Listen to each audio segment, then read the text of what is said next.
This is session 5 of the Get Back to Work Now program, and you are all just one session away from graduating and becoming an alumni. This is, of course, unless this is your first class or if you are making up a class. So before we get started, give me a quick chat so that I know you have a visual and that you have my voice. All right, very good. It's a pleasure to have you all on this call, for me to be a part of your class, class number 12. And let's see here. So today is going to be an interesting day.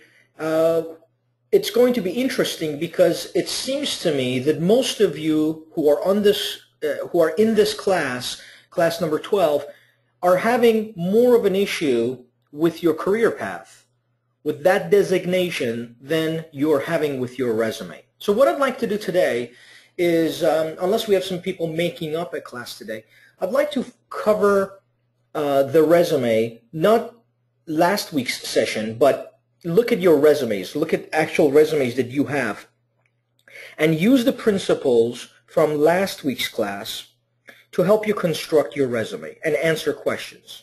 I spoke to 3 members yesterday, and all three had difficulties not with constructing the resume, but with determining what their career path should be on that resume. They had too much information in regards to career path. They had too many conflicting paths on the same resume. And whenever you do that, whenever you have too many paths on your resume, it distorts the content. And when the content is distorted, when it's mixed in, then you're going to risk being scanned out by those scanners that employers use to scan the content of your information. Okay, so that's what our plan is. So in case you're making up a class, first of all, who's making up a class on this call? Or is this, are you all from class 12? Is there anyone making up a class? Okay, nobody? Okay, everyone's from class 12. Is there anybody in this call who's on this call for the first time? You've never been to any other session, and session 5 is the first one you've attended. Okay, good. So we're in good shape here. All right, so anyone has questions about making up classes? If you have questions about how to make up classes, I'll be happy to show you this now. Otherwise, I'm just going to skip it.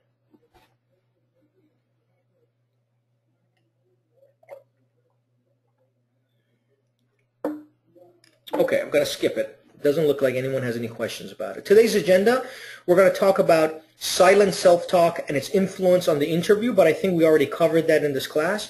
Does everyone remember the silent self-talk and the guy Joe who goes to an interview and his silent self-talk, when negative, impacts them negatively than when it's positive? Oh, we didn't cover that? Bianca says we didn't cover it. Do you guys remember we talk more to ourselves in one day than we talk to people around us in a week? Oh, we didn't cover it. Okay. So let me do that. Let me cover the silent self-talk today and its influence on the interview. Then we're going to go over the resume review session. So remember in session 1, we talked about motivation and how to generate it, and those 3 principles we talked about that must be activated for us to feel motivated. Remember that? So the consequences of not activating the 3 ingredients, goal, desire, and belief, the consequences is that you can eventually, as you're looking for a job, as you're looking for employment, you're going to consequently develop a way of communication that can be negative. And when that happens, you're going to impact the outcome of your interviews. You see, we become what we think about, right? So we know that to be true. When you think something, eventually those thoughts shape your world. It's impossible to go through life without thinking. So and we also know that both positive and negative thoughts cannot occupy the mind at the same time. One or the other will dominate your thought patterns. So as you're going through life, you're either going through it with positive thoughts or with negative ones. As you hold those thoughts, you develop a way of self-communication.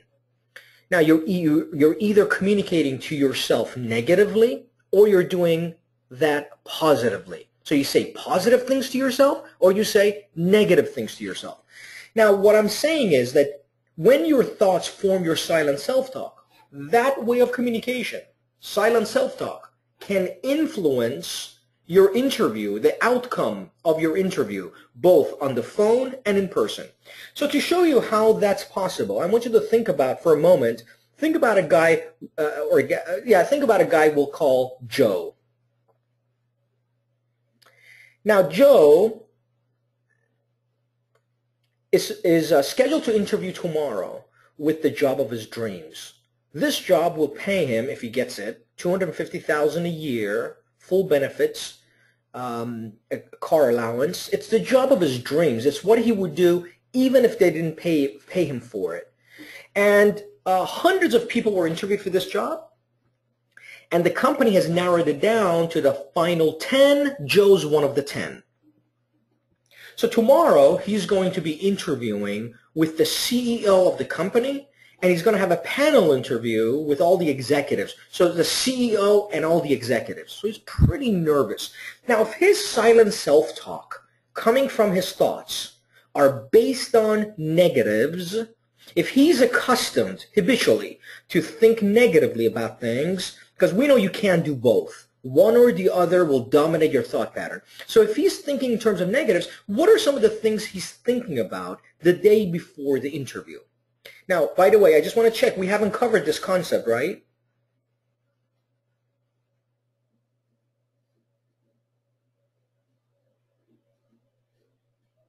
We haven't covered this concept, right, everyone? Okay. So what is he thinking the day before the interview?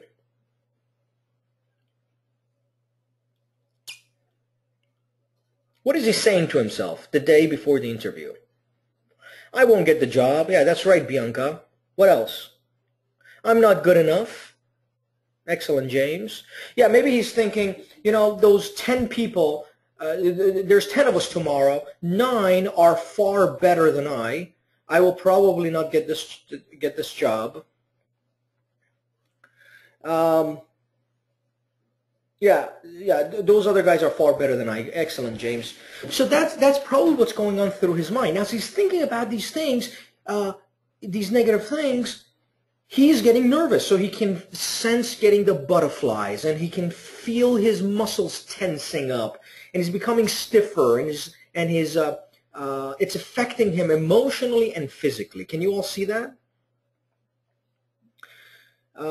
And that night, he tries to catch some sleep considering all these thoughts that are going through his head. And the next day he wakes up, he's still as nervous. He gets dressed, goes to his car, he's driving to an interview. What does that drive seem like? Again, nervous, butterflies. He gets to the building, 30 stories high. He goes to the 29th building where the CEO has his office. He goes to the receptionist and says, I'm here to see Mr. Jones. And the receptionist says, what are you here for? He says, I'm here for an interview. He says, okay, let me check. Checks the list. There he is. He says, Joe, please take a seat in the lobby. Mr. Jones will be right with you. So Joe goes to the lobby. He sits down, and Mr. Jones will be right with you. It takes 45 minutes. How does he feel during that period? He's nervous. There are magazines on the table. He doesn't want to read them because he's too nervous. Right? James says he's probably a sweat box. That's exactly right. He's perspiring. He's anxious. Very good, Bianca. And then 45 minutes later, the receptionist says, Mr. Jones will now see you. So Joe gets up, goes to this office. 2 big mahogany doors open up. Behind the panel, there is the panel with the CEO in the center. They all have Armani suits, and behind them is the view of the whole city. And Joe walks in and sits down. There's just one chair for him, and the panel is right in front of him. They're sitting a little bit higher than he is. Pretty intimidating. And Mr. Jones says, Joe, please sit down. We'll be right with you. and he's talking to the executive, to the vice president who's sitting right beside him, and the vice president is holding up a document, and they're looking at it, and the vice president nods his head side to side. And the president's like, And then they put the document down and they look at you. At that moment, they look at Joe. At that moment, what's going through Joe's head when he saw the vice president nodding his head side to side? I'm doomed. Yep. Run. They don't want me. They are talking about me. Yeah, very good. So he thinks that they're looking at his resume maybe, right? So then Mr. Jones says, Joe, tell me, why should we hire you? You know, we have interviewed hundreds of people, and there are 10 that are as qualified as you are. Why should we hire you? At that moment, when it's time to perform, if his silent self-talk is based on the negatives, he's going to freeze, his body's going to become stiff, his muscles will tense up, his throat will dry out, his creative mind will cease from operating, he will blank out. You're right, James. So imagine, even if Joe was the most qualified person for this job out of the other 9, when compared to the other 9, these silent self messages will cause him to perform in a way where he portrays a different Joe, where he comes across as not as appealing, not as qualified, because he can't think in a creative, enthusiastic way. So it's not that Joe's not qualified, it is that the silent self-talk based on the negatives has debilitated him. It has restrained him from maximizing his potential during the interview.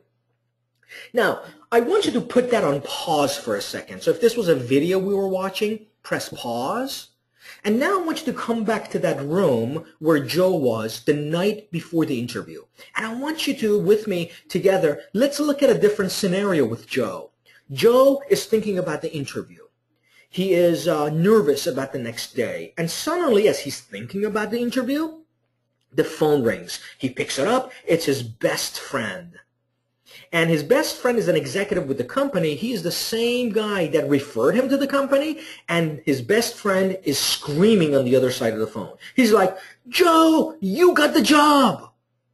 And Joe's like, no, what are you talking about? I got an interview tomorrow. He goes, no, you got the job. And then he starts explaining himself. And he says, I was golfing with the president, the vice president, and your name came up, and they said they've hired you. It's a done deal. They've processed the paperwork. Tomorrow you're going to go to an interview for formality purposes, but you've already got the job. Congratulations, man. I can't wait to work with you. And he hangs up the phone. How does Joe feel now? Elated? Yep, that's right, Juanita. How does he feel? Confident, fabulous, fantastic. Confident, very good. Yeah, you're all correct. He feels great. He feels jazzed. He feels excellent. Yeah, very good, James. Excellent, Mark. He feels great. Now, what is he saying to himself now? Before he was saying, I won't get the job, those other 9 are better than I. What is he saying now? Do you see how the silent self-talk shifts when he gets that piece of information? What is he saying now? I'm qualified. I'm probably the best person for the job because, look, they selected me. Those other 9 probably weren't as qualified. I am the man. They've seen the talent. They've seen the light. Right? So suddenly his self-communication changed. So that night he tries to catch some sleep, and he has no problems doing so because he's so relaxed. The next day he wakes up, he's whistling, he gets dressed up, he's driving to the interview, he knows he's already hired, he's excited but composed, collective, calm. He gets there, he gets to the building, he parks, he goes to the 29th floor, sees the receptionist. The receptionist says, please take a seat, Mr. Jones, we'll be right with you. And he's like, no problem. Be happy to do that. He goes to the lobby, he sits down, he crosses his legs, there are magazines there, he's reading them, right?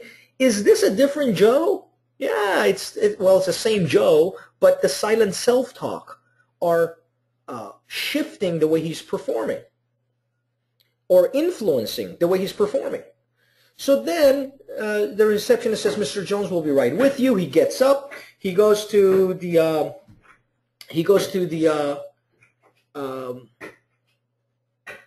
give me 1 second, please.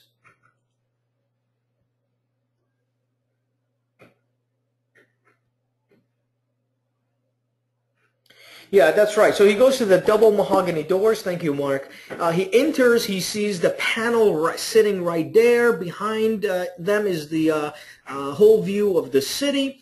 And then what he does is he sits down, and Mr. Jones is looking at the same document with the vice president, and the vice president is nodding his head side to side. What is Joe thinking when he sees them looking at that document, nodding their head? What do you think he's thinking this time?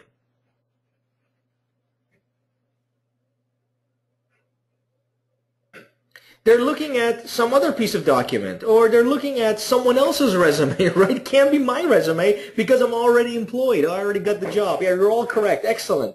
Very good, Bilal. So then Mr. Jones says, hey, tell me, why should we hire you?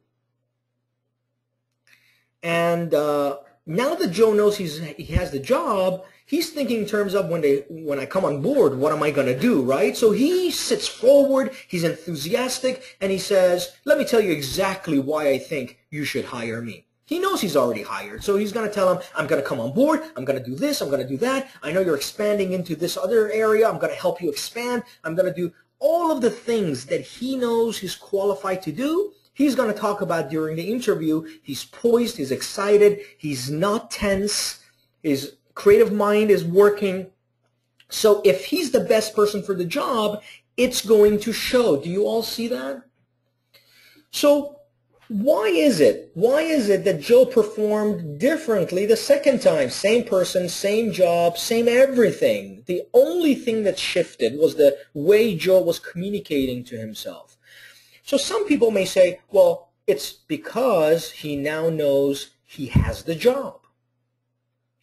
Remember the example we had in your first session about that $10 million where we said, why were you effective for 30 days? Remember in class, in session 1, when you got that $10 million in 30 days, for 30 days you were walking the mile, excited, you were happy, elated, you had all these positive emotions. And we said, why were you powerful? And some said, well, it's because of the $10 million. And then we showed that it's not the money. It was the imagined thought of the money. Well, this is the same. It's not that he has the job that he is performing better, because think about this for a moment. Imagine if when he got the call from his friend, his friends had come together with his executive buddy to play a prank on him. They're like, hey, guys, you know how Joe's going on an interview tomorrow? Let's have some fun. And they call Joe and say, hey, Joe, how you doing? You got the job, man. I was at a golf tournament with the vice president, the president, and they said they're going to hire you. And it wasn't really true, but they were convincing enough where Joe believed them. When Joe hangs up the phone, even though he really doesn't have the job, this was a prank, is he now excited? Is he still excited, elated, even though he doesn't have the job? If he believes that he has the job, he's still excited. He believes he has the job. So it's not that he got the job. It's that he believes he got the job. It is his imagined thought of the job that changed his silent self-talk. Your silent self-talk can shift through your imagined thought of a goal. See, your subconscious mind does not know the difference between an actual occurrence and one imagined. If I say to you, imagine a cold lemon you took from the fridge, bring a knife, cut it in half, and you hear the crunch of the outer layers of that lemon, and you look at the inside of that lemon, it's shiny and juicy, and you can see how sour that may taste. Now open your mouth and squeeze that lemon juice from that cold lemon in your hand into your mouth and squeeze some more. Boy, is it sour. You should be salivating by now if you were engaged in imagining that. why are you salivating? Why is your body reacting? You're not even having any lemon juice. It's because your body, your subconscious mind, does not know the difference between an imagined thought and one that actually happens to you. So Mark says, I'm not salivating. I don't like things that are sour. Okay, that's fine. I happen not to like things that are sour either. But if you really imagine yourself squeezing the sour lemon juice, you can't help but to salivate. It does take a degree of really imagining that, right? And it's good to imagine things because in believing your goals, there's a degree of imagination that's involved with the process. And, you know, I've taken a lot of logic courses and classes, and, you know, logic tends to make you not want to imagine things. You know, you want to be really realistic about stuff, and imagining things doesn't translate well to being logical. But even if you are a very logical person, you should understand, or it's great if you understand the value of imagination. You know, I have a daughter. She's 4.5 years old, and she never stops to amaze me about how much imagination she has. And I don't know where this imagination comes from, because I can tell her simply, I can say, hey, look, there's an alien in the center of our yard. And she's like, oh, I can see it. It's blue. And I say, yeah, it's blue, but the head, look at the head, it's white. And she's like, yeah, it's white, I can see that. You know, and she imagines it so vividly. At any rate, children have imagination, but as we grow up, our experiences teaches us to lose that imagination, and we want to make sure that doesn't happen to us. All right, very good. So any questions about silent self-talk? How do we monitor our silent self-talk? Well, simple. Make sure the thoughts that you hold in your head are positive ones, not negative. And through the exercises that we've done so far, they are aimed at turning your thought patterns into ones that are positive. Okay, any questions about your exercises so far? Is there anyone on this call that has exercise questions? Now I see Terrence Filtzwater has joined us. Terrence, is this your first class, or are you part of class 12, or are you making up a class?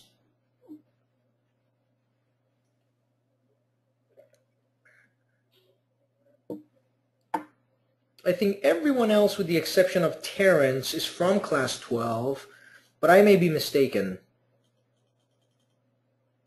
Is this your first class, Terrence?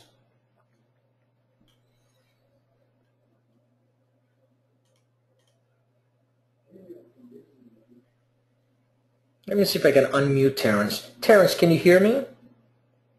Yes. Hi, Terrence. Can you hear me? Yeah, I can hear you. Is this your first class? No, I've done 4 other classes. Oh, you have? Okay. Are you making up a class today? No, I just you sent me the link, and I called in. Okay. I volunteer drive for one of the adult centers, and so I don't get back usually until after 11 o'clock. So I see. That's why I've been late on all these. Got it. No, the only reason I ask is I want to make sure that the class is a good use of your time. And if you've missed any classes in the past, like let's say session 1, 2, 3, or 4, there's 4 sessions that come before this one, then I want to make sure you don't feel lost during the session. So have you, let me pull up your, okay, so you've gone through session 1, you've gone through session 2, and you've done session 4, right? So you haven't done session 3 yet, is that correct? True. Okay, that's great. That's all okay, true. Excellent. So you are pretty familiar, and you are part of class 12, so that's my mistake. I apologize, Terrence. So we're good to go. So how's your resume coming along, Terrence? I wrote one, and then I had to rewrite it after I read what you wrote. Okay, no problem. So I'm going to rewrite it again. Okay, okay, no problem. So, Terrence, hang in there. Very interesting. Say it again.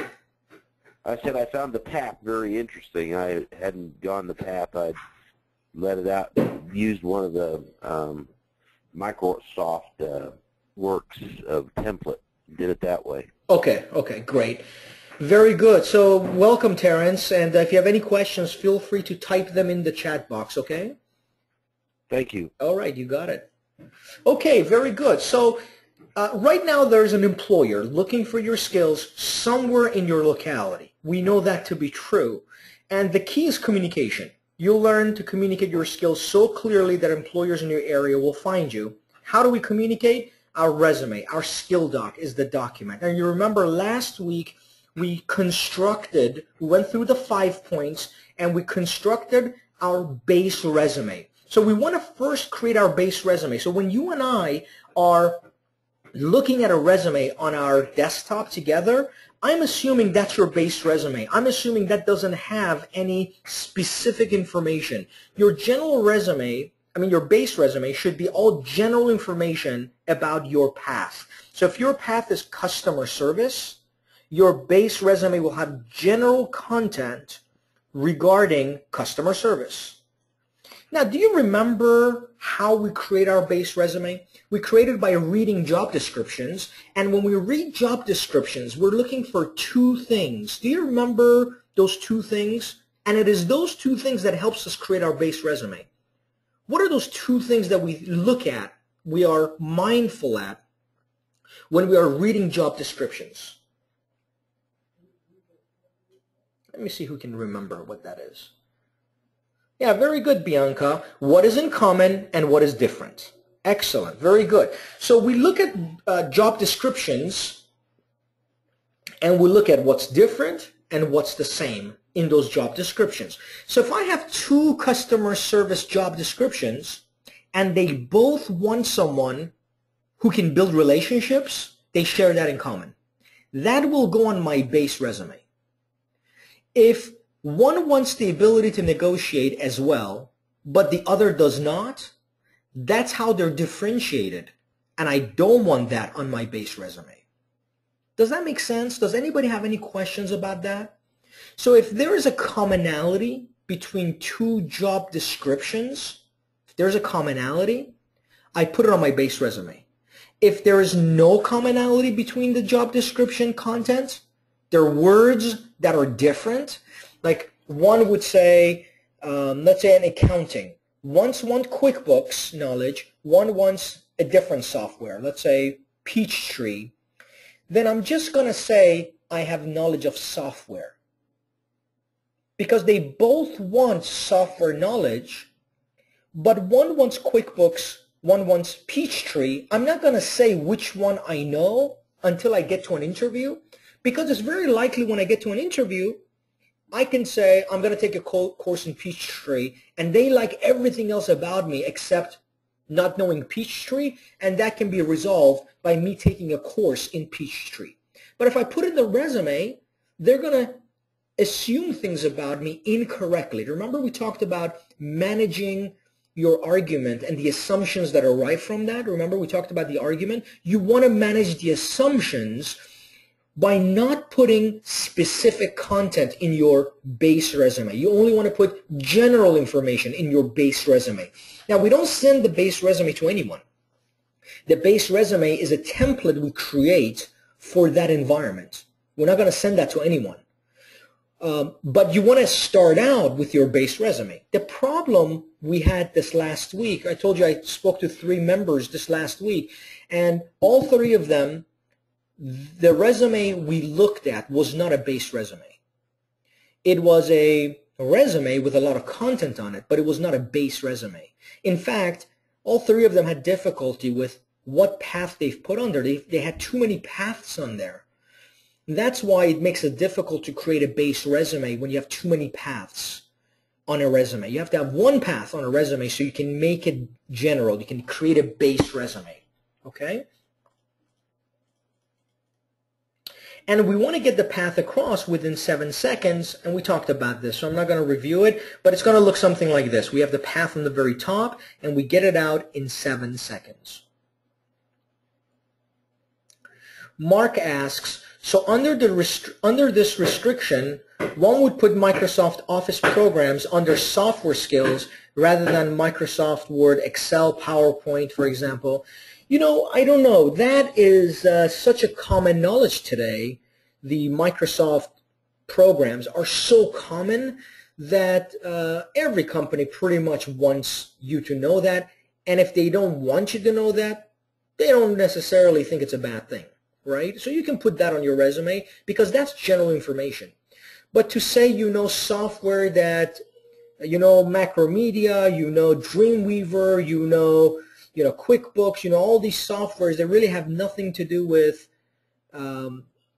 they're specific to one industry but have nothing to do with that job you're applying to, then you would leave those out.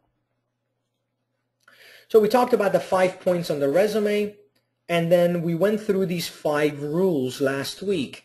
Title, communicate previous employer title. No, I'm sorry. Do not communicate previous employer title. Communicate skills learned, track record, work experience. Now, once we've created our base resume, then we do job description integration. We talked about that too, and then the miscellaneous. Vanyera asks, okay, so she deleted the exercise 4. Feel free to send me an email, Vanyera, and I'll be happy to take a look at that and install that particular tab in your exercises. Okay? All right, so what I'd like to do now is look at some of your resumes. I want to look at some of your resumes to see how you've done and who is okay with me looking at their resume. Give me some if you give me permission, then I'll look at your resume. Mark is okay, all right, so let's look at yours. And Sophia says she sent me hers. Okay, so let's look at Sophia's as well. Let me see if I got Sophia's resume. Mark, can you email me your resume right now? And I'll wait. Sophia, it seems like you're a member. Thank you for your donation. We appreciate that very much. So Sophia is a member as well. So let me open up her resume. Okay. So while Mark is sending me his resume, I'm going to look at Sophia's. So let's get rid of these right here for now. Okay. Okay. So when we look at Sophia's resume, already she has a very nice format here. So she has accountant, and if she's applying for accountant positions, this gets the path across within 7 seconds. So that's good. One of the first things I want to do, Sophia, is look at your exercises here to see how relevant is this path in your area. Do you mind if I show your exercises in this class? I mean, just your week 2, your career path exercises. Okay, so let's pull that up here.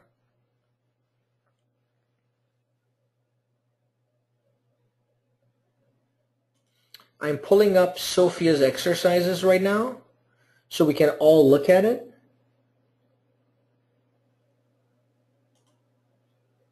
Thank you, Mark. I will check that in just a second. So let's take a look here. Sophia's exercises are pulling up. Okay, and we're going to go to week 2. We're going to go to week 2, and you can see Sophia has her soft skills lined up here. I assume she has searched each one of these, and she has then created her hard skills from that, and her hard skills should be here as we scroll to the right. There's her hard skills, and she came up with this list of hard skills here, and then she's going to search these hard skills one by one to get the 3 pieces of information we will see then on her master's list. Now, as we look at this master's list here, let's see.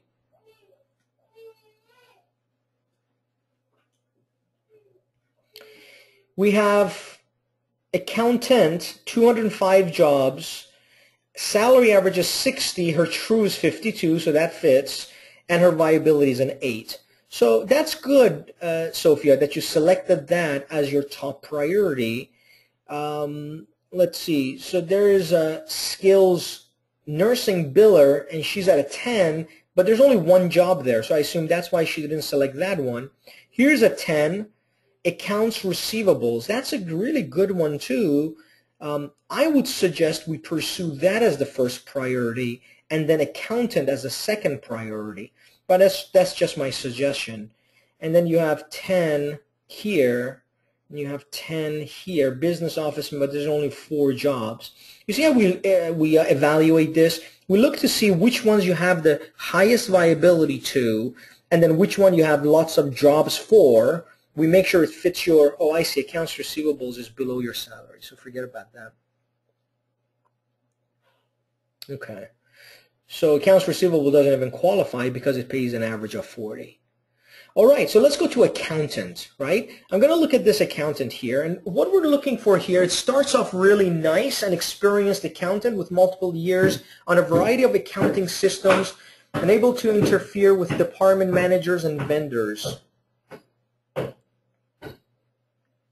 Do you all hear that thumping noise? Okay, give me a moment, hold on.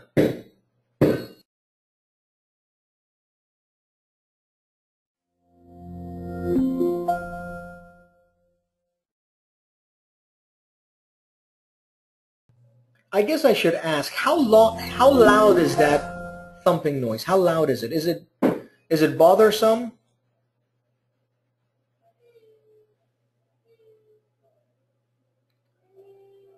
Okay, so some of you are saying yes. See, unfortunately, what's happening is right outside of my window here, I guess a pipe has blown up or something, and they're digging the ground. It's right outside of my window. So he stopped. That's why you can't hear him, Sophia. Okay, so he comes and goes, so bear with me, okay? I don't know what to do about it. I feel like going out there and telling him, hey, can you stop for the next hour or so, but I don't know if he's from the city. I don't know how much he's going to care about me telling him to stop. Okay, let's go back here. So he stopped for the time being. An experienced accountant with multiple years on a variety of accounting systems and able to interface with departments, managers, and vendors. Okay.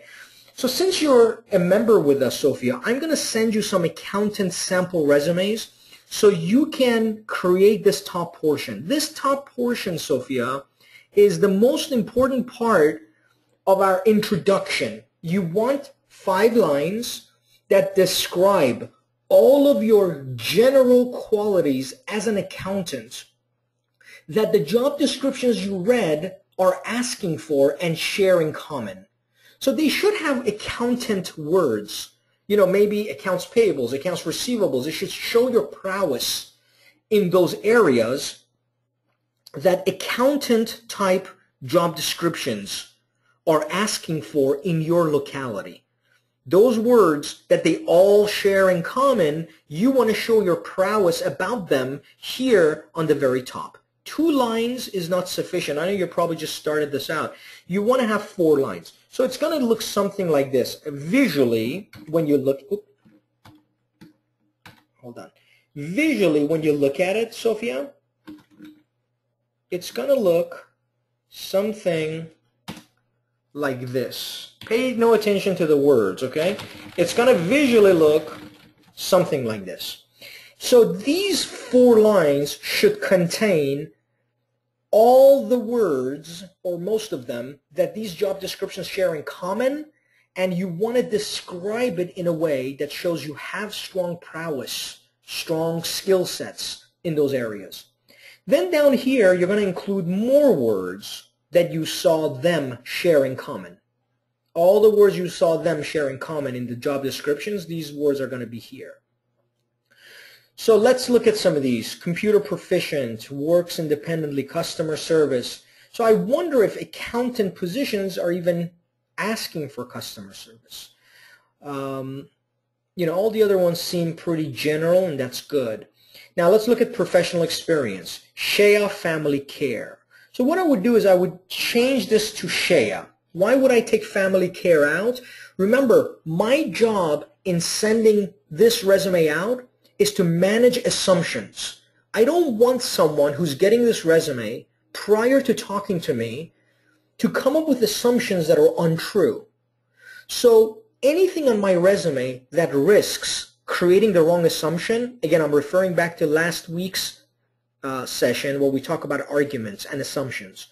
Any resume that creates or risks creating the wrong assumption about me, I want to get rid of that information.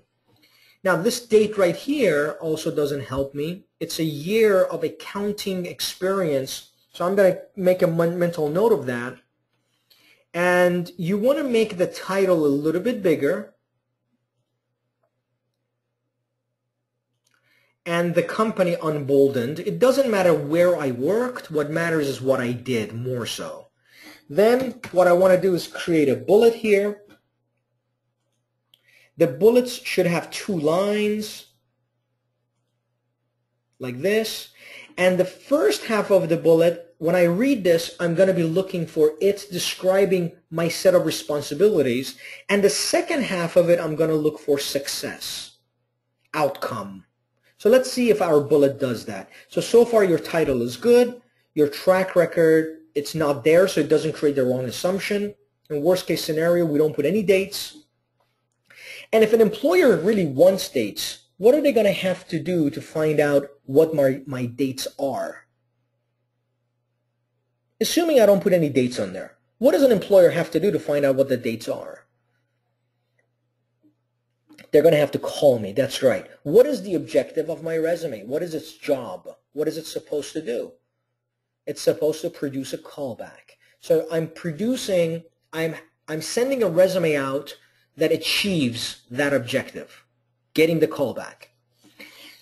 So now let's read the bullet. Responsible for the accounts receivables for 2 companies from billing through collections with minimal accounts written off. So that's very good.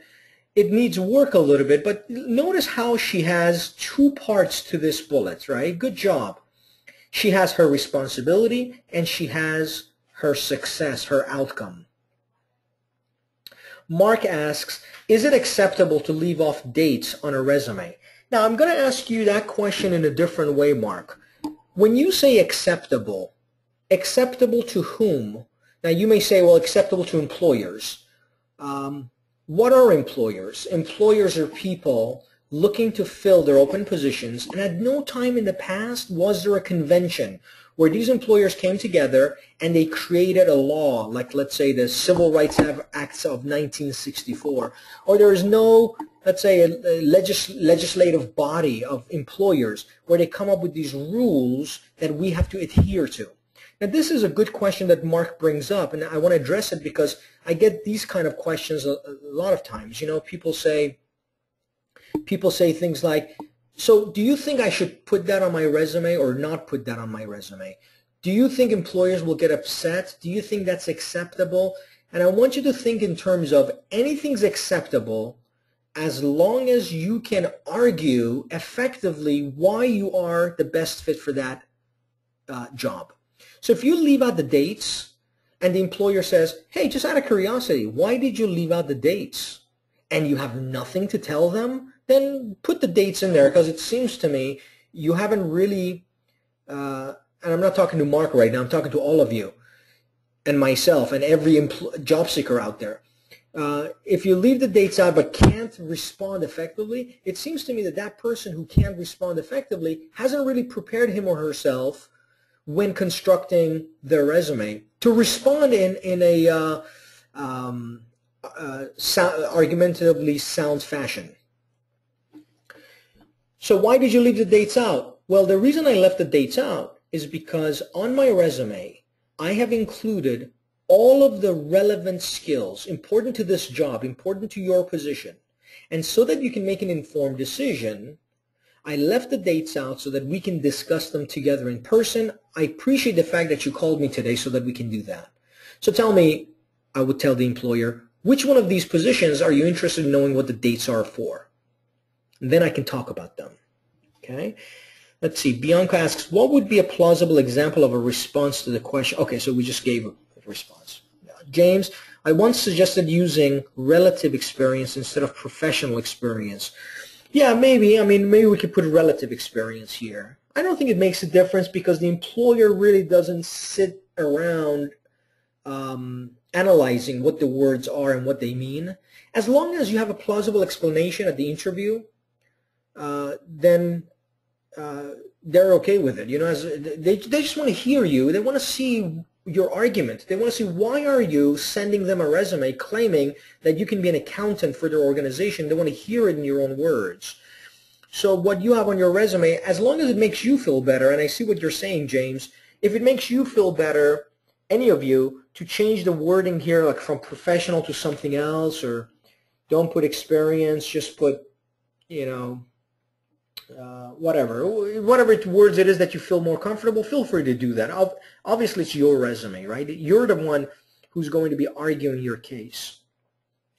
So now let's look at this bullet here. Responsible for the accounts receivables. I would take out for 2 companies out, Sophia, because it doesn't really matter how many companies you did it for. You did it for some amount of companies, right? And when you put 2 companies, for some employer, that may not be enough. For some employer, that may be too many. And it creates a problem with assumptions. They may assume things about you that's not true.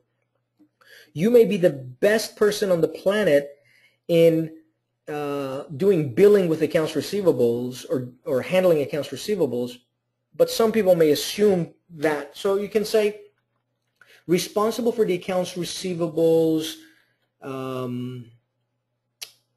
within the organization, for instance, right? Because we're talking about Shea or anything else you can include in there, or multiple companies. Yeah, very good, Mark. Multiple companies, from billing to collections. Now, also, I'm kind of nervous about these 2 words because someone may assume from that, is she only experienced in billing and collections? That's clearly not what you're saying, right? But there's nothing else in between here. You're not saying billing, so and so, so. So what I would suggest you do is at the beginning of your bullet, write down what you want to make this bullet about. So let's say we make it about accounts receivables.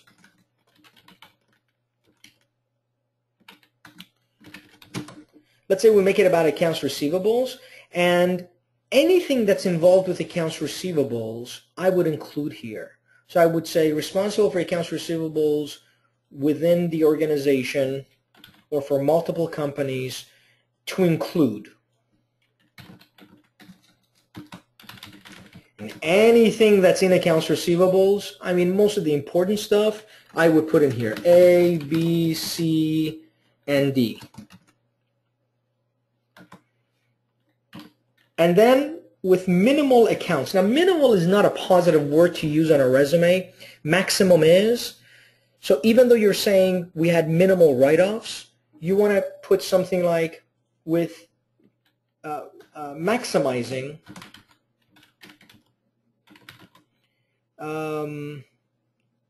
maximizing company whatever. What does your job do? And lowering write-offs, amount of write-offs. So this you don't put on your resume. This beginning right here is just for you to visually see what this bullet is about, right? And you should do that with all of your bullets. Maximizing company. Yeah, that's good, Mark, company revenue, but we don't know if that's what she did, right? We don't know if Sophia, when she handled this task, if it led to company revenue. But that would be a good thing to put in there. Larry, you suggested that as well. And if Sophia decides, yeah, I helped increase the company's revenue, and she can substantiate that through evidence, because remember, we're structuring this to argue our points in an interview. And if they say, well, how did you increase the revenue for the company? If she can say, well, management told me so, or I had all the reports in front of me. Every month we were increasing our revenue. Now maybe that revenue increase wasn't due to her work, but as long as she increased revenue, she can make an argument that her participation had something to do with it. Now companies are not going to say, well, let me see, is there a correlation here? They're not going to go into that detail. They just want to hear you talk about your background in a confident way. That's what employers are looking for. It's not as painstakingly detailed as some applicants think it is. Now the questions can be, they can ask you, tell me about a time where you were criticized. What did you do? Tell me about a success. They can ask you questions like this, but they're not going to get into the detail of, oh, you said this one thing here, now prove it. It's not like that when you go to an interview typically. And if that person, the hiring manager, is that way, that I would question that hiring manager's emotional makeup. I would just question how that person lives his or her life. Asking for evidence of every little thing that you say or talk about. So Sophia just wrote, maximizing the collections of accounts receivables. Very good. So maximizing companies' accounts receivables, right? And lowering the amount of write-offs. Mark writes, sadly, it's been my experience that there are a lot of hiring managers like that. Yeah, and the reason hiring managers are becoming more and more focused on asking these kind of questions is that mainly the reason is there's so many applicants applying that are not qualified for the job. It has become part of this pre-screening process, and they do a lot of their pre-screening on the phone. So that's why you see a lot of that happening.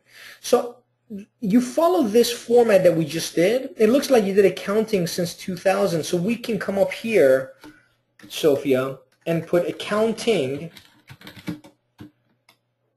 2000 to 2013.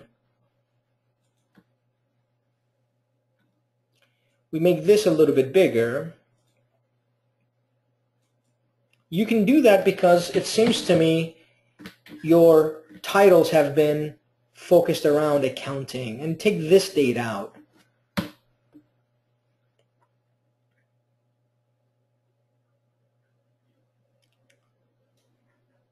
Now you may want to think about taking San Diego State University out, only because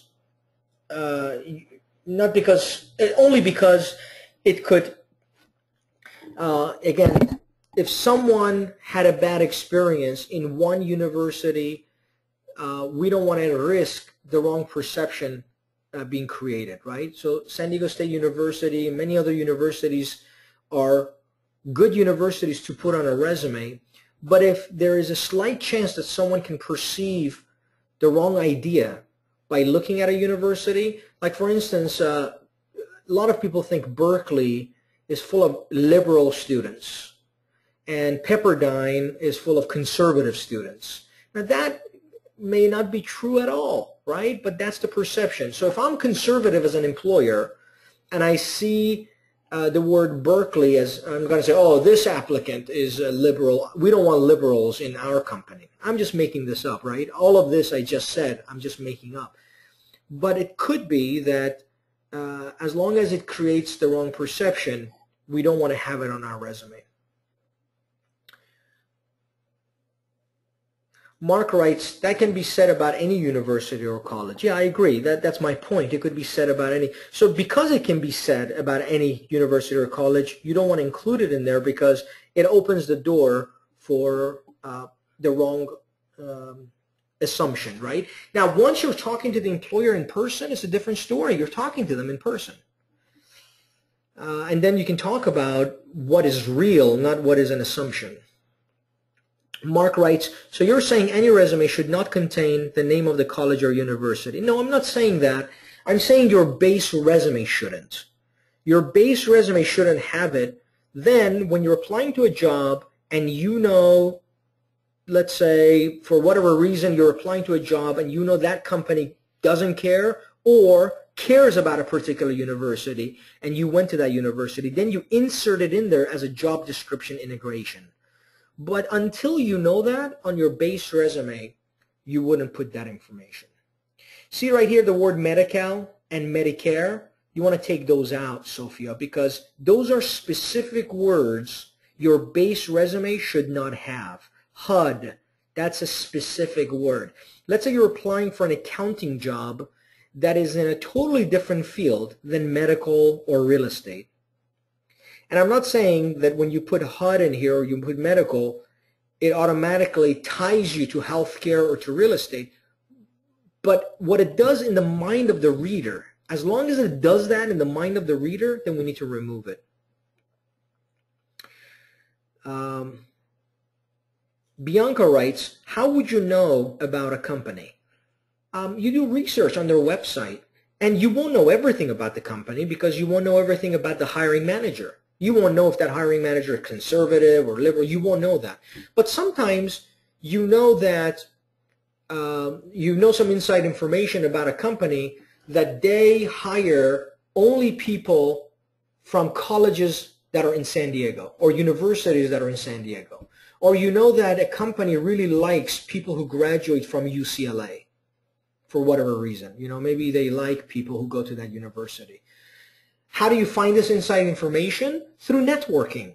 We're going to talk about that next week. You don't want to rely your time invested on applying for jobs online because of all of everything not being transparent, not having all the information. Although you can do a lot of research on a company. When you network, you are dealing with people who are part of your network, who are working in that company, and they can tell you a lot about their hiring managers. They can tell you a lot about what goes on within that organization. If you're not networking right now, by next week we're going to start, and you must get into the habit of networking, building a strong network, and continuing to expand that network. We'll talk about that again next week. Mark writes, most job descriptions don't specify what universities, colleges they prefer, and most employers want to specify, yeah, so we just talked about that, right? You won't know, Mark, you won't know, but you may have some inside information about the organization. Bianca writes, seems to me that that information is hard to find. When you're networking, it's not. It really isn't. You know, when you have, think about this for a moment. Imagine if you networked effectively with everybody that's on this class right now, in this session, right? So there is 9 of you that are in this session right now. Imagine if you all became best friends, you connected with one another. We'll talk about how to do that next week. And you will all find employment. That is a given. That's a fact. Nobody on this call can dispute that you will get a job. It may not be this week or next week or the week after, but you will all get a job. Now, some of you may say, yeah, how do you know that, Fred? Well, here's how I know it. You can come up with one of 2 conclusions right now. You can either think, I will never work again. That's one conclusion. The other is, no, I will work again. Which one of those 2, 1 or 2, do you think is more plausible? I will never work again, or no, I will work again. Which one's more plausible? Yeah, number 2, right? I will work again. If you say number 1, then you and I have to have a conversation. You know, what do you mean, I will say? What do you mean you will never work again? You will work again.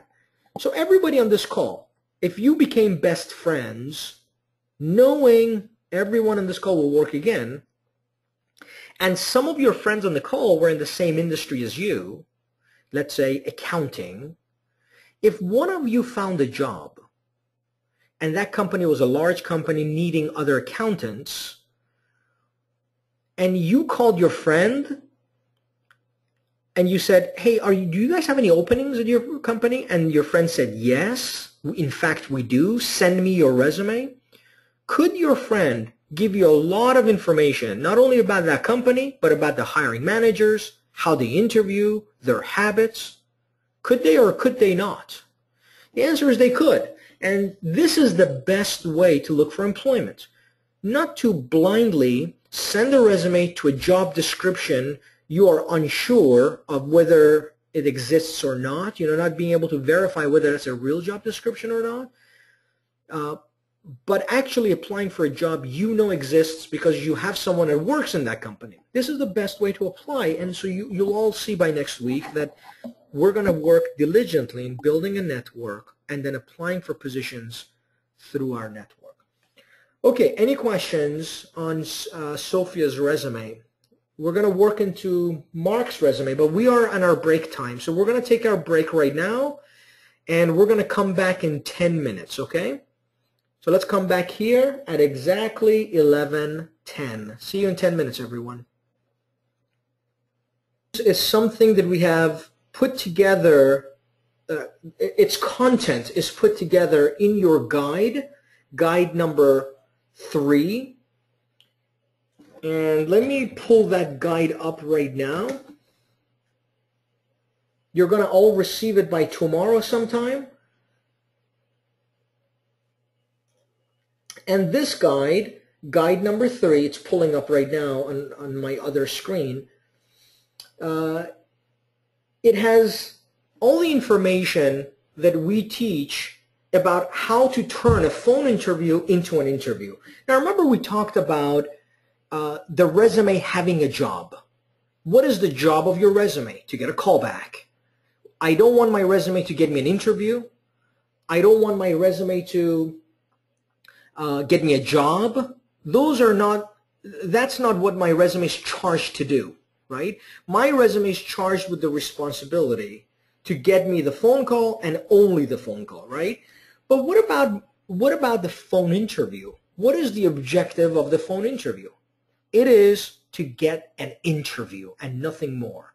I'm not trying to impress the person who's on the phone with anything. I'm not trying to make myself look better or worse in any shape or form. All I'm trying to do on the phone interview is ensure that when we hang up, we have an appointment. So keeping that objective in the back of your head helps guide your conversations.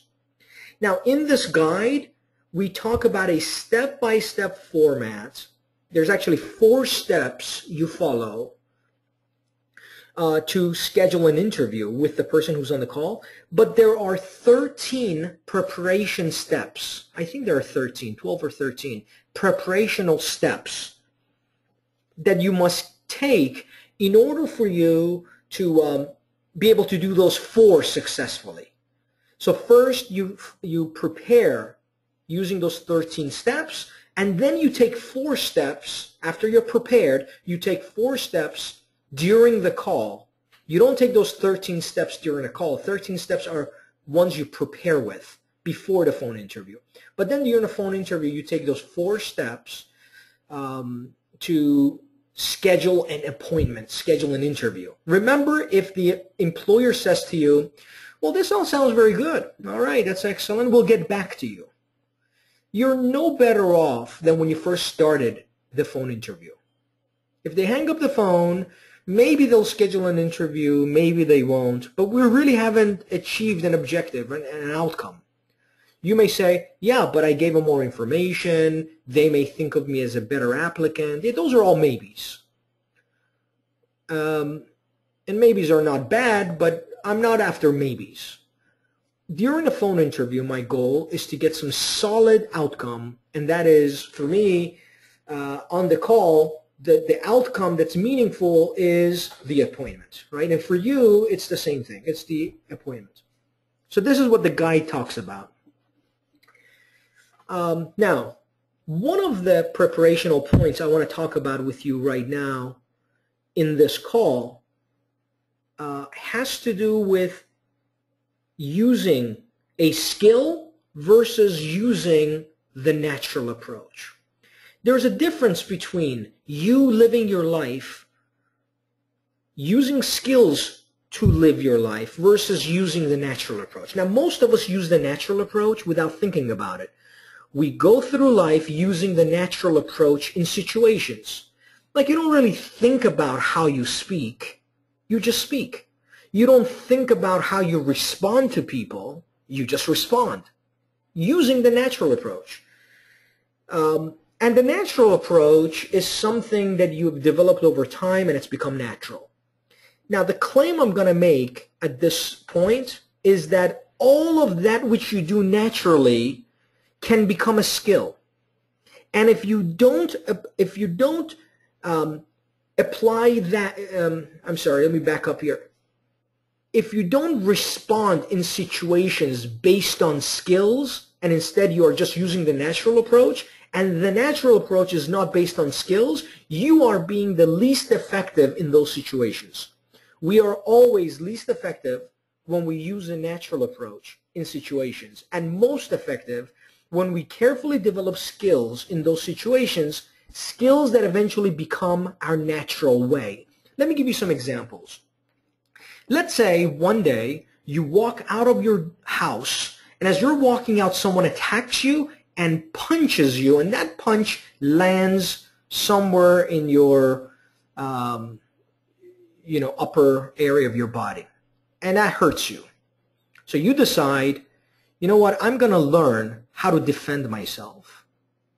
Okay? And you go to a karate school, and they teach you how to block that very punch. Now, the person who punched you says, I'm going to be back here tomorrow to punch you again. No, not tomorrow. I'm going to be back here in 3 weeks to punch you again. And I promise you, I will punch you in the same area again. And you think to yourself, that's not going to happen. So you go to a karate school, and they teach you a block. Okay? Mark writes, wax off, wax on, grasshopper. You could be the instructor, Mark. So you learn this block. We call it the knife hand block. You straighten out your hands. Your instructor teaches you or shows you. And you bring your arm across and you do this block that the instructor teaches you. And on your first day, the instructor says, all right, here's a punch, and here's how you block. Got it? And you say, yep, I got it. Do you have that knowledge now? Yes, you do. Can you use that knowledge?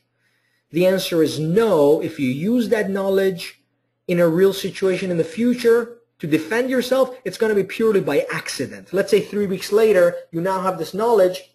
You walk out, that same guy jumps out and tries to hit you.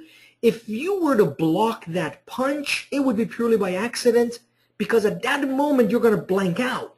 You know, as the person attacks you, you're going to, that pressure, that stress of the attack is going to cause you to blank out, and you may see nothing but white. And you may very well get punched again. But think about this. Let's go back to the scenario where the instructor teaches you the block, and he doesn't just give you the knowledge, but through repetition, he has you imagining the punch. He says, imagine this punch and now block. Imagine block. Imagine block. And he does this over and over and over and over again.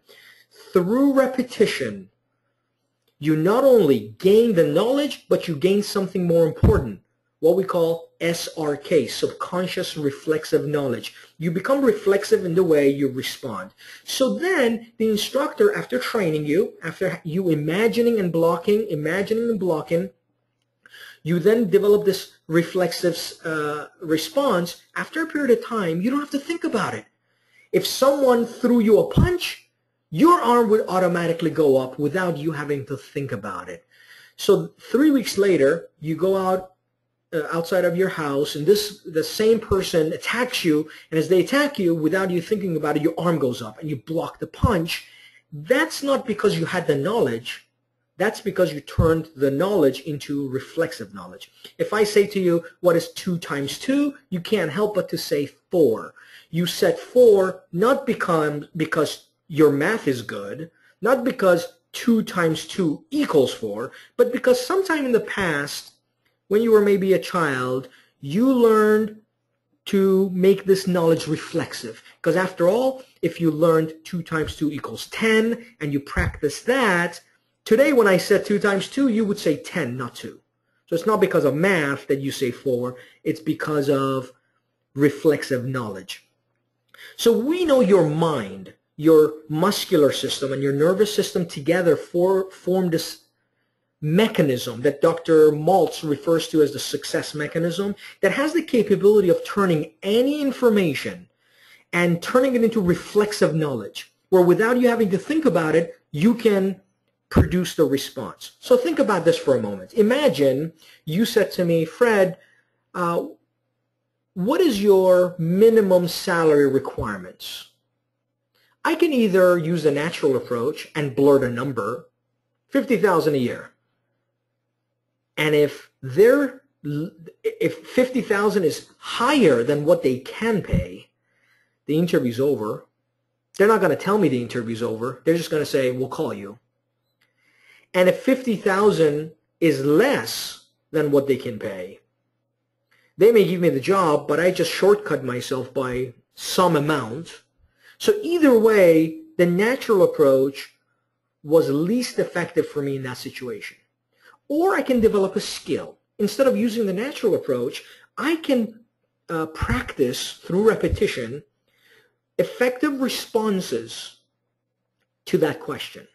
Now remember, you had an assignment to do this, right? It should be in your assignments for week 3, where you put in one commonly asked interview question and the best response you found online. The reason we did that exercise is so that you can, through repetition, turn that response into reflexive knowledge. Now, in this book, you're going to find all the questions you can possibly be asked, most of them. And you want to develop responses to the ones you think you have difficulty answering. But you don't want to just have the knowledge. You want to have reflexive knowledge. So if you say to me, Fred, what is your minimum salary requirements? I'm prepared to say, Mark, that's a really good question. At this juncture in my career, I'm not so concerned about that number as much as I am about knowing that when you hire me, I can become an asset to your organization. I can implement all of those skills that I've acquired over time at your organization to ensure your department achieves the objectives you're bringing me on board to achieve. Just out of curiosity, Mark, can you tell me what top producers do at your organization to be effective in this department? And Mark is interviewing me, and he's not satisfied with that, so he says, Fred, thank you for that response, but I still need to know what your minimum salary requirement is. And you see, I'm prepared 4 layers. So I just did my first layer. I'm going to go to the second layer now. So when Mark asks me that question, I'm going to say, Mark, I understand it's important that you get an answer to this question. My concern is, if I was to just give you a number, it may be an inaccurate number. I want to give you accurate information.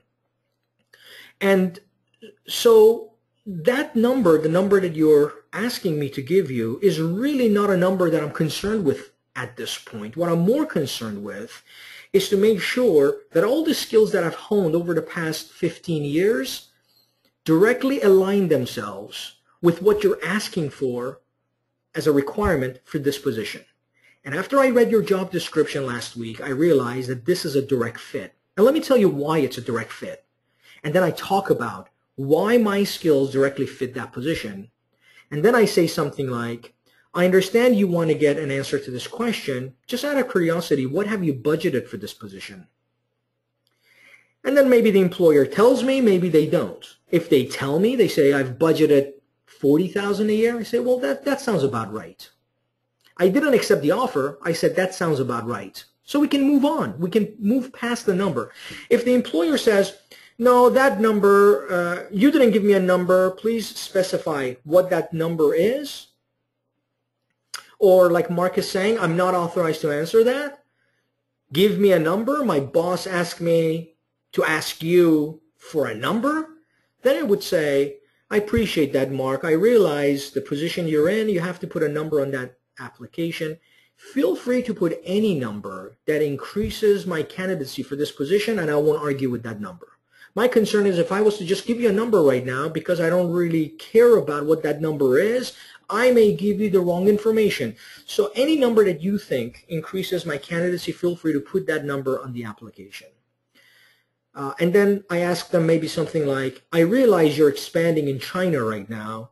My ability to speak Chinese and establish relationships with Chinese folks gives me an edge in expanding your communication department in China.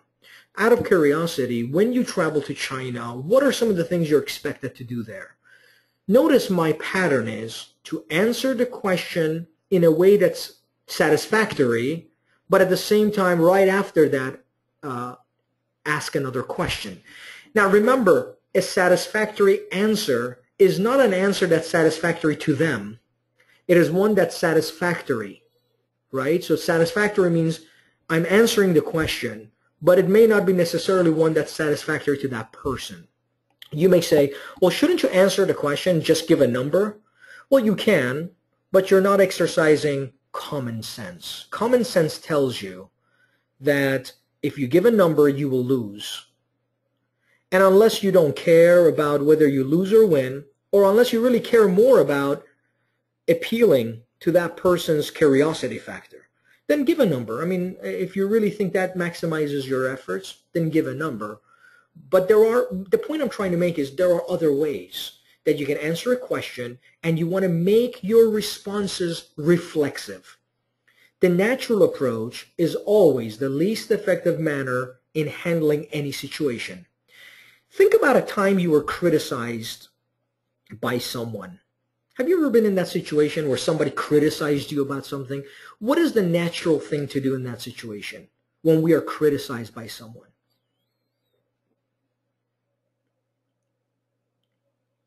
To be defensive. Yeah, very good, Bianca. Defensive. All of you are typing in defensive. Yeah, very good. That's exactly right. That's the natural approach. But it is the least effective manner. It is the least effective way to produce an outcome. The most effective is what you learn when you study the art of communication. When you study the art of communication, I'm talking about interpersonal communications, you learn that when you are criticized, there is actually a process to follow. The first thing you do is you listen attentively to the person who's criticizing you. Then you let that person vent out by asking questions about their concern. So maybe they're saying, Fred, you should do this or that. I listen attentively. Then I say, do you mean that I should do this and that? And I let them vent even more. Once they are done venting, I thank them for their suggestion, because after all, what they're telling me is their perspective, is their view, and we should have respect for other people's perspectives and other people's views. So I thank him for I thank her for his or her views, and then I say something like, you know, as far as I can remember, you've always looked out for my best interest. I really appreciate all of your efforts. I will look into your points. Thank you. And I shake their hand. See, that whole process, there's nothing natural about it. That's a skill. And when you practice this skill, it becomes second nature, and then your natural approach becomes effective. Your natural approach is not winging things. It is by design to do the most effective thing that you find in your environment. The most effective approach. And you make that through repetition. Second nature. James asks, is there a book for this? Yeah, actually, we are writing, there's a bonus book that comes with the hidden step that focuses on interpersonal communications, and it's actually all edited out. It's done, ready to go. We just have to turn it into a book format like you see on your screen, and you will all get a free copy of that. But there's other books, like one that I really like is How to Win Friends and Influence People. How to Win Friends and Influence People. Just like Psycho-Cybernetics is a great self-empowerment book, How to Win Friends and Influence People, you may have heard of the book by Dale Carnegie, is a great interpersonal communications book. And the Hidden Step Guide that has to do with interpersonal communications, that will be out in a few months. You'll get a copy of it. Okay?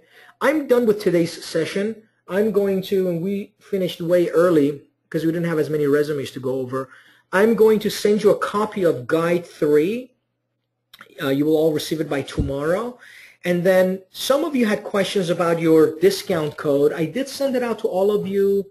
I think it was yesterday that I sent it to all of you. And somebody sent me an email today saying their code didn't work. So, and I tried it and it was working. So I just want to show you all, if you decide to become a member and donate to Project, we would appreciate it if you donate to Project Hope. Right now, Project Hero to Hire, we have a team that are working on that. We really need your help on Project Hope. That's the child homelessness effort.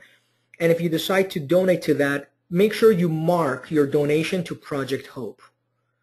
And I want to, there's some of you, like Alfred and Bilal and James, who donated. We appreciate your donation very much, and you're on this call right now. So make sure you set up your appointment with the career coach. You should have received your one-year membership information. And your code, if you decide to become a member and donate to Project Hope, is Get Back to Work Now 13. I tested it earlier today. No, actually it's 12. Let me see here. Oh, 12 is, yeah, 12 is no longer working. I see. Okay, so what I'll do is, I thought 12 was working, but it looks like it's not. I will re-email 12 because we extended it by 1 week, I thought. Some people had asked about it being extended, and we extended it by 1 week, but maybe it's not extended. So what I'll do is I'll resend that to all of you. And then if you could please, if you're going to enroll, then donate to Project Hope so we can direct your funds towards that cause. And then that's pretty much it. If you, and then this code is good for 3 more days, I think, 3 or 4 days. I don't know why it's not working right now. I thought before I send the email, we activated it for 4 more days, but maybe I'm mistaken. We did something that wasn't right. So at any point, we'll get that corrected. James asks, is there a hidden step 5 and 6? And there isn't. There's a hidden step 5, and that's in a rewrite right now, because all of these guides, when the employment process changes, we change the guide. And a lot about the interview process has changed. So we're changing the guide, and so that's in a rewrite. You don't have access to that copy. Somebody asked the other day, can we get the old copy? And the answer is no, because it's outdated. So at any rate, is there any questions I can help answer for you before we hang up this call?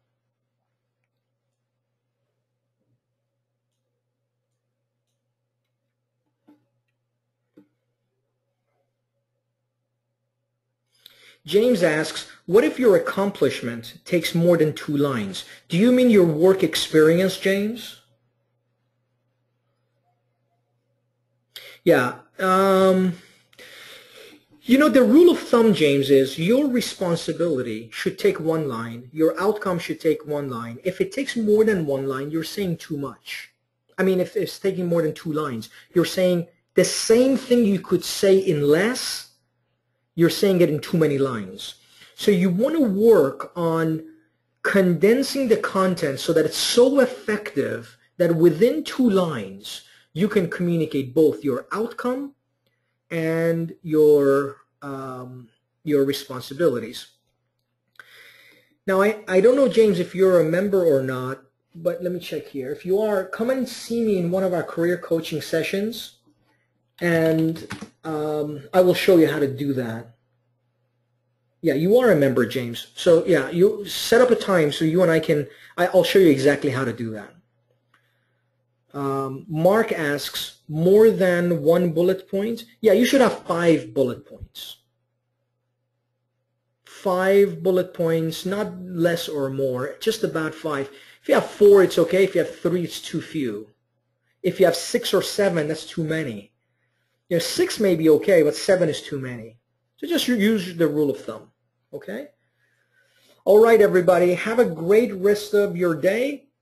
And let's see, James asks, split it into 2 different bullets. Yeah, right. That's a good idea, James.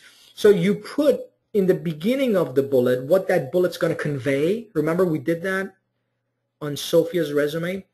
You put in bold what that bullet's going to convey, and then convey it. And then if it's conveying that one idea, then that's good. If it's conveying two ideas, break it up into two bullets. Yeah, thank you, Larry. Thank you for your feedback. Bianca asks, argument video from last week. Yeah, you know that we had to cut, edit that video, and we had some difficulty doing that. As soon as it's edited, Bianca, we'll send it over to you. These GoToWebinar videos don't always come out nice and clean. They're botchy, you know, and it depends on when we hang up this call, how that video is transferred onto our desktop. And sometimes it's not usable, and sometimes it's half usable. We just have to cross our fingers every time. Sophia asks, so do we call or email you for coaching sessions? Sophia, what you do for coaching sessions is go onto the website. I'm going to take you there right now. And you're going to go to members right up here and click on Meet a Career Coach. And you select from these dates, enter your information, and on that date, you have an appointment with your career coach. Any other questions?